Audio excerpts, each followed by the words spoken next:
उस जंगल में एक शेर रहता था। बचपन से उसकी माँ ने उसे बड़े प्यार के साथ पाला था। जब कोई शत्रु उस पर हमला करे कैसे जोर से दहाड़ना है और पड़ने पर कैसे भागना है तेजी से, ये सब सिखाया था। उसके माँ ने उसका नाम रखा था दुर्गा। एक दिन दुर्गा को अपने नाम का मतलब नहीं समझ में आया, तो उसने अपने माँ से अपने नाम का मतलब पूछा। तब शेरनी की माँ, बेटे, कई युगों से हमारा खानदान माता दुर्गा की सेवा करता आया है। हमारे खानदान को ही ये नसीब हुआ है कि हम दुर्गा माता का वाहन बने, इसीलिए मैंने तुम्हारा नाम दुर्गा रखा है। यूं कहा भक्ति के साथ। बचपन से ही दुर्गा के मन में बहुत सारे सवाल उठते थे। ये ऐसा क्यों है, ये वैसा क्यों नहीं है। यूं अपने माँ से और दूसरे शेरों से सवाल करती रहती थी।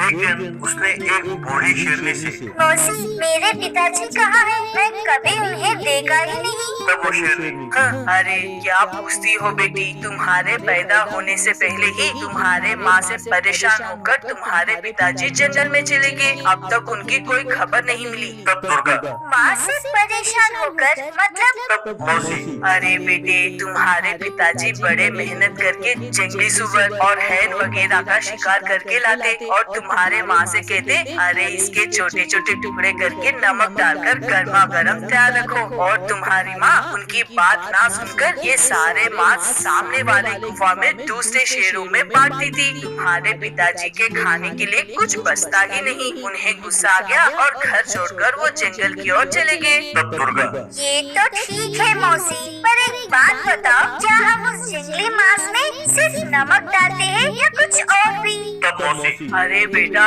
इंसान तो नमक के साथ साथ और भी बहुत सारे मसाला डालते हैं स्वादिष्ट बनाने के लिए। हमारी तरह कच्चा मांस नहीं खाते। वो पता नहीं जड़ी बूटियाँ क्या क्या डालकर बहुत स्वादिष्ट बनाते हैं मांस को तलते हैं, उबालकर मसाला डालकर खाते हैं, पता नहीं क्या क्या करते हैं। वो मांस के पकोड़े बनाकर भी खाते हैं, पर उनकी बात ही कुछ और है। तुम जानते हो, बहुत सारे इंसान ऐसे भी हैं जो मांस बिल्कुल नहीं खाते। वो सिर्फ घास पत्ते वगैरह खाते हैं। वो तो खेतों में उगने वाले लौकी, बैगन जैसी सब्जियों में बहुत बढ़िया मसाला डालकर खाते हैं, उसे आग में पकाकर खाते हैं। उस सब्जियों का जो स्वाद होता है, अरे वाह। दुर्गा हैरान हो गई। वो पूछने लगी, पर मौसी, तुम ये सब कैसे जानती हो? तब मौसी, अभी कुछ दिन पहले एक आदमी जंगल में गुजर रहा था। मैं उस पर झपटी और उसको खाने लगी। तब उसके पेट में से मसालेदार सब्जियां निकली, बड़ा स्वादिष्ट था। तब से मैं और आदमी के आने का प्रतीक्षा कर रही हूँ। तब दुर्गा, अच्छा, तो मैं भी बैगन का भरता खाना चाहती हूँ। मैं भी गांव में जाती हूँ। कहकर वहाँ से भागने लगी। दुर्गा दौड़ती दौड़ती गई और अचानक रुक गई। सामने उसका हाईवे था।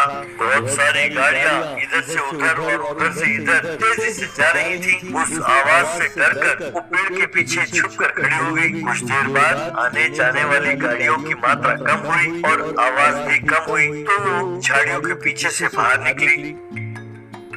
ठीक उसी समय एक पुलिस वाला एक आदमी के गिरेबान को पकड़कर उसे ले जा रहा था और कह रहा था, चोरी कमीने, हर रोज तुम कितनी चोरियां करते हो, चोरी करते हो, पकड़े जाते हो, 1 महीने के लिए जेल में पड़े रहते हो, बाहर निकलकर फिर चोरी करते हो। यूं कह रहा था कि तभी दुर्गा आकर उनके सामने खड़ी हुई। पुलिस वाले ने उसे देखा और कहने लगा, बाप रे शेर, कहकर गंगू को छोड़कर वहाँ से भाग गया। गंगू वहाँ बुद्ध की तरह खड़ा रह गया। तब दुर्गा, आखिरकार मैंने एक इंसान को देखा है। लगता है ये बहुत अच्छा आदमी है। मैं इससे प्यार बात करूंगी और इसके मदद से मैं इंसानों के बीच में घूमूंगी और बढ़िया बढ़िया सब्जियां खाकर फिर मैं जंगल में लौट आऊंगी। यूं सोचकर बड़े प्यार से उस आदमी के पैरों को अपने पंजों से गुजारने लगी और मुस्कुराने लगी। तब गंगू की हिम्मत बंधी। उसने तभी चुराए हुए पिज्जा को शेर के सामने रखा और सोचने लगा कि जैसे ये खाने लगेगी मैं यहाँ से भाग जाऊंगा, पीटी उषा की तरह। तब दुर्गा ने वो पिज्जा का टुकड़ा अपने मुंह में रखा और कहने लगी, अरे वाह, ये तो बहुत स्वादिष्ट है और खाना चाहिए। इस आदमी से पूछना होगा। कहकर धीरे से हल्के से करके दहाड़ने लगी। गंगू की और हिम्मत बंधी। ये क्या, ये शेर मुझ पर हमला करने की बजाय पालतू बिल्ली की तरफ मेरा पैर खुजा रही है। वहाँ दुर्गा भी ये सोचने लगी, मैं इससे बात कैसे करूं? इंसानों की बोली तो मुझे आती नहीं और ये मेरे दहाड़ को गलत ना समझ बैठे। हे दुर्गा माँ, बस आज एक दिन के लिए मुझे इंसानों की बोली सिखा दो। कहकर आँख मूंद कर प्रार्थना करने लगी। तब गंगू ये देखकर, अरे ये तो बिल्ली है, बस बहुत बड़ी बिल्ली है। कहते हैं ना, आंखें मूंद कर बिल्ली ने दूध पी ली। ये बिल्ली आंखें मूंद कर पिज़्ज़ा खाती है। बस हो ना हो ये बिल्ली है, मैं डरूंगा नहीं, इसे अपना पालतू बना लूंगा। कहकर प्यार से दुर्गा को पुचकारते हुए कहने लगा, अभी तो बर्गर भी बाकी है। कहकर अपने बाएं हाथ से बर्गर निकाला। सॉरी, ये चिकन बर्गर नहीं है, ये प्योर वेजिटेरियन है।